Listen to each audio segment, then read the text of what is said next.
जब CBI case देख रही है तो इससे अब सिस्टम के हिसाब से ही कोई बात होगी ना।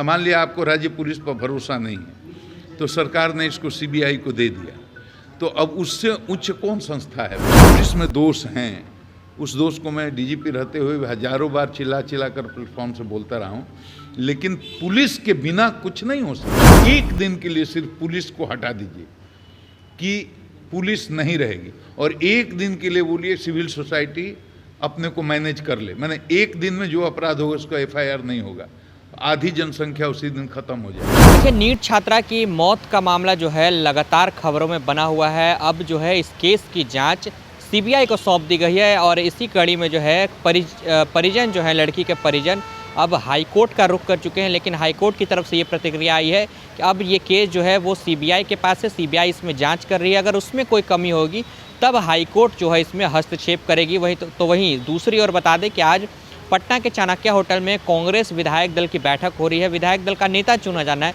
लेकिन इसी बीच चाणक्य होटल में बिहार के पूर्व डीजीपी गुप्तेश्वर पांडे नज़र आ जाते हैं। जब उनसे मीडिया सवाल करती है नीट छात्रा की मौत का मामला को लेकर, तब गुप्तेश्वर पांडे कहते हुए नज़र आते हैं कि अब जो है सीबीआई इसकी जांच कर रही है। और अमूमन इस तरीके के केस में होता है कि अगर एसआईटी या फिर पुलिस से केस नहीं संभलता है तो सीबीआई को जांच सौंप दी जाती है। और जब उनसे पूछा गया कि बिहार पुलिस पर लगातार सवाल उठ रहे हैं, बिहार पुलिस पर भरोसा नहीं है, तब पूर्व डीजीपी गुप्तेश्वर पांडे का कहना होता है कि पुलिस में कुछ खामियां ज़रूर हैं, लेकिन ऐसा नहीं है कि पुलिस पर भरोसा नहीं किया जा सकता। अगर पुलिस को हटा दिया जाए तो बिहार में नरसंहार हो जाएगा। क्या कुछ कह रहे हैं पूर्व डीजीपी गुप्तेश्वर पांडे, सुनिए उनके बयानों को। बिहार में क्या हो रहा है हमको उसकी जानकारी नहीं है। मैं बिहार में रहता नहीं हूँ, ज़्यादा बाहर रहता हूँ। हाँ, हमको पता चला है कैसा हो रहा है, लेकिन मेरी अपनी व्यक्तिगत समझ है कि जो अभी यहाँ डीजीपी के पद पर हैं विनय कुमार, मेरी समझ से वो बहुत अच्छे उत्कृष्ट पदाधिकारी हैं। हमारे साथ उन्होंने काम किया है एसपी के रूप में भी, डीआईजी के रूप में भी, आईजी के रूप में भी, एडिशनल डीजी के रूप में भी। तो मैं उनको रेट करता हूँ बहुत अच्छे उत्कृष्ट पदाधिकारी के रूप में। वो मामले को ठीक से देख रहे हैं। छात्रा मामले को लेकर अब सीबीआई जांच करेगी, लेकिन परिवार लगातार आरोप लगा रहा है कि न्याय नहीं मिल पा रहा, संतुष्ट नहीं है परिवार। ऐसा ही तो हम देखते रहे हैं। अब क्या हो सकता है बताइए, इससे ज़्यादा क्या हो सकता है? जब सीबीआई केस देख रही है तो इससे अब सिस्टम के हिसाब से ही कोई बात होगी ना।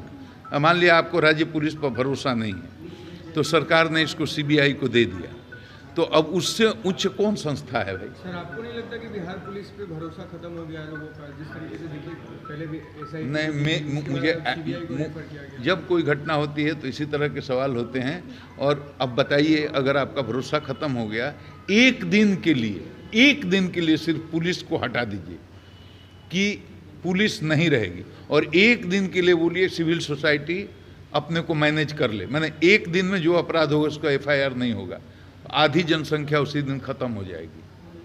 और कितनी महिलाओं के साथ क्या हो जाएगा इसका कोई भरोसा नहीं। पुलिस में दोष हैं, उस दोष को मैं डीजीपी रहते हुए हजारों बार चिल्ला कर प्लेटफॉर्म से बोलता रहा हूँ, लेकिन पुलिस के बिना कुछ नहीं हो सकता। पुलिस एक नेसेसरी एविल है, उसके बिना कुछ नहीं हो सकता। दोष है, उसको सुधारना चाहिए।